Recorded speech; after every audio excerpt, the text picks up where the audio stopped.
He left me on a Tuesday morning after 45 years of marriage, and by Friday I owned the only thing he ever truly loved.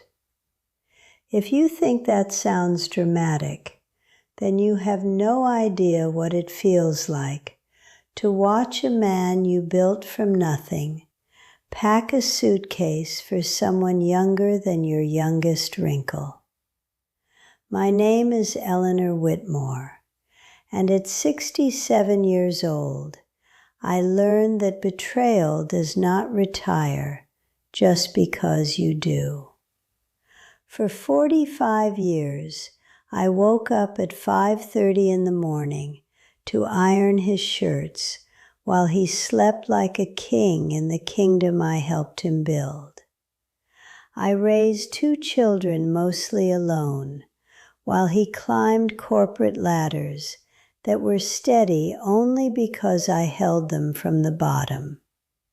I hosted dinners for his clients and smiled through jokes that were never funny and conversations that were never about me. I told myself loyalty was love, and sacrifice was strength, and patience was power. I was wrong. The morning he left, he stood in our kitchen, the one with the marble countertops I chose, and said he needed to feel alive again. He said her name like it was a gift he had just unwrapped. Samantha, 32 years old, a yoga instructor with smooth skin and a laugh that sounded like it had never paid a bill.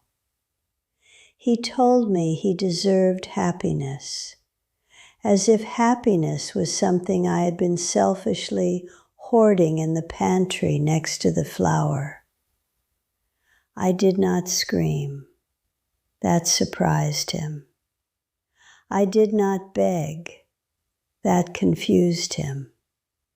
I simply asked one question. Are you sure?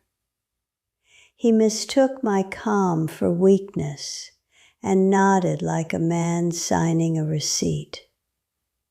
What he did not know was that calm is not the absence of emotion. Calm is calculation. For 45 years, I had watched him make decisions quickly and clean up consequences slowly. This time, I decided I would not clean up anything.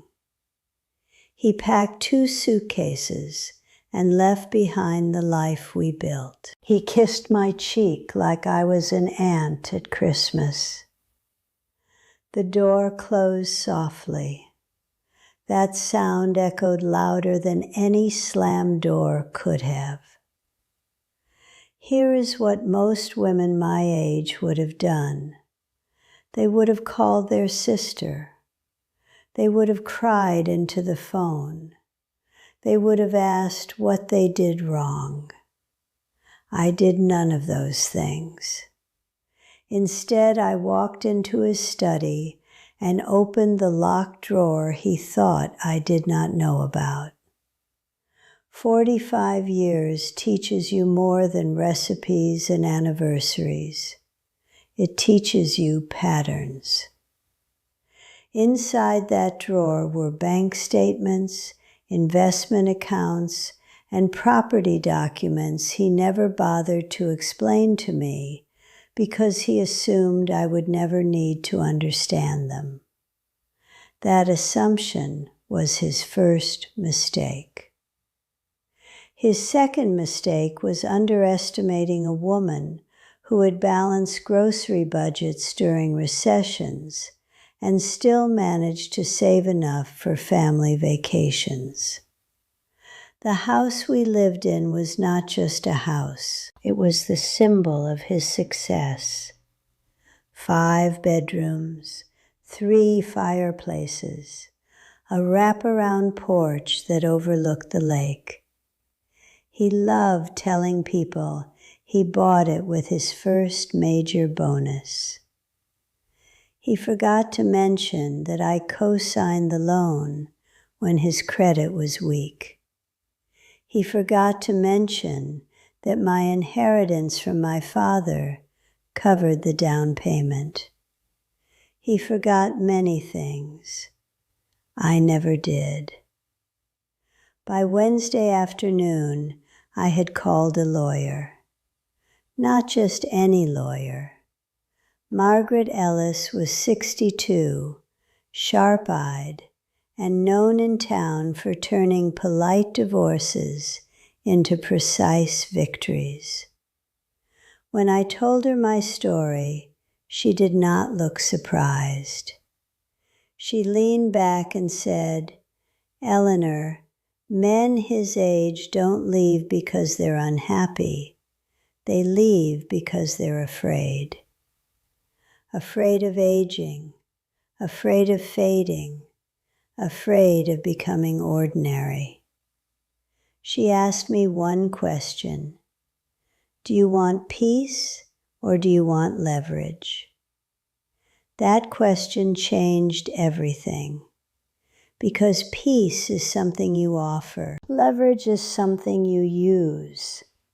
I chose leverage. You might be wondering why this matters to you. Because if you have ever given your life to someone and felt invisible at the end, you already understand the stakes. At 67, I was not just fighting for a house. I was fighting for dignity, for security, for the message that women do not expire at retirement age. By Thursday morning, Samantha had posted a photo of them on social media. He was smiling wider than he had in years. The caption read, "New beginnings." The comments flooded in. "Congratulations. So happy for you. You deserve this." Herd mentality is a powerful thing. People celebrate what looks shiny. They rarely question what it cost. I stared at that photo for exactly 10 seconds before I closed my laptop. Let them celebrate. They had no idea what was coming.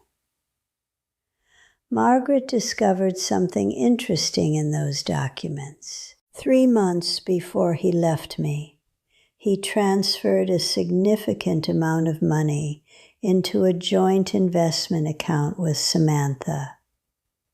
He used marital funds.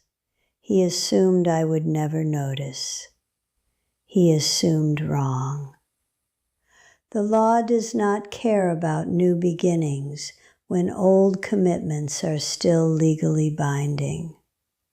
By Friday, we filed for divorce, but not quietly. Margaret requested a temporary freeze on all joint assets, including the house. She also filed a motion citing financial misconduct. Suddenly, his new beginning had paperwork attached to it. He called me that evening. His voice was no longer confident. It was sharp, accusing. "How could you do this to me?" he asked, as if accountability was betrayal. I answered calmly, "I learned from the best." Silence, then anger, then fear. That shift in his tone was the first real victory. He thought I would accept a modest settlement and move into a small condo near our daughter. He had already told people that was the plan. He told Samantha not to worry because he would handle it. But what he did not realize is that control is an illusion when the other person stops cooperating.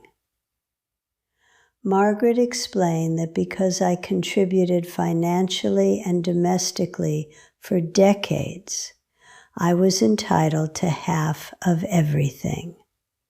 Not just the bank accounts, everything, including the house. Now here is where the psychology shifts.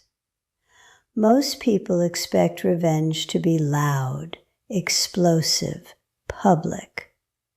Mine was quiet, strategic, unexpected. We requested the house in full in exchange for a reduced claim on his retirement portfolio.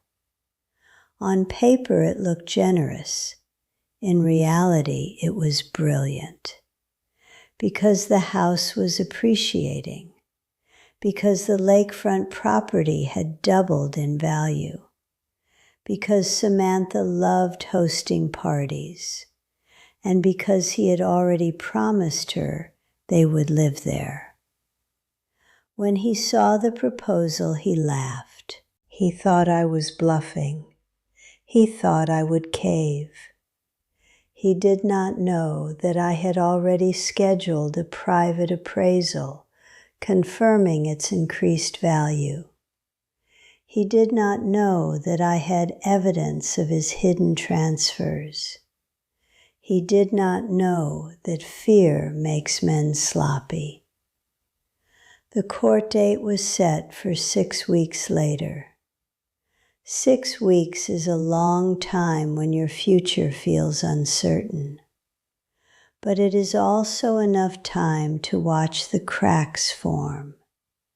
Samantha stopped posting photos. Friends started asking questions. Rumors began circulating about financial trouble. That is the thing about social proof. It works both ways. When people sense instability, they step back. He called again, this time softer. He suggested mediation. He said we could avoid embarrassment. Embarrassment for who? Not for me. I had nothing to hide. At mediation, his lawyer tried to paint me as vindictive. I smiled politely. I handed over documentation, bank statements, transfer records, proof. Facts are not emotional. They are devastating. Samantha attended the session unexpectedly. She wore white, as if purity could be styled. When Margaret explained the potential penalties for financial misconduct, Samantha's expression changed. Shock is a powerful visual. Her confidence cracked like thin ice. She whispered something to him, probably about money, probably about promises. In that moment, I realized something important. This was never about love. It was about image. An image collapses under pressure. 2 weeks before court, he agreed to our terms. The house would be transferred solely to me. He would keep a portion of his retirement accounts, but repay the misused funds. He signed the papers with shaking hands. 45 years of marriage reduced to signatures. But here is the part no one saw coming. After the divorce finalized, I did not sell the house. I renovated it. I repainted the kitchen a deep navy blue. I replaced the master bedroom furniture. I removed every photograph that included him. I hosted a dinner party for 12 women over 60 who had stories similar to mine. We laughed, we drank wine, we shared survival strategies. That night the house felt lighter, not because he was gone, but because I was fully present. 3 months later, Samantha left him. I did not hear that from gossip. He told me himself when he called, asking if I would consider selling the house to him. He said he missed it. He said it felt like home. I let him finish. Then I said something he will never forget. It was always my home. He offered above market value. I declined, not because I needed the money, but because some rewards are not financial. They are symbolic. Every morning now I sit on that wraparound porch overlooking the lake. The sun rises the same way it did when we first moved in, but I see it differently. Not as the wife of a successful man, but as the owner of my own peace. If you are listening to this and thinking it is too late for you, it is not. If you believe age weakens you, it does not. It sharpens you. 45 years taught me patience, but betrayal taught me precision. He thought leaving would make him feel alive. What it did was teach me that survival is not enough. Reclaiming is better. People in town still ask about him. I answer politely. I never speak badly. Silence is more powerful than slander. He rents an apartment now, smaller than our guest house. I do not celebrate that. I simply acknowledge it. Because revenge is not about destruction. It is about correction. And the correction was simple. He underestimated me. He thought loyalty meant dependency. He thought age meant fear. He thought wrong. The house stands exactly where it always did. Strong, solid, unmoved, just like me. And if you ever find yourself staring at a closed door after decades of devotion, remember this. Calm is not weakness. Silence is not surrender. And sometimes the quietest woman in the room is the one holding the deed.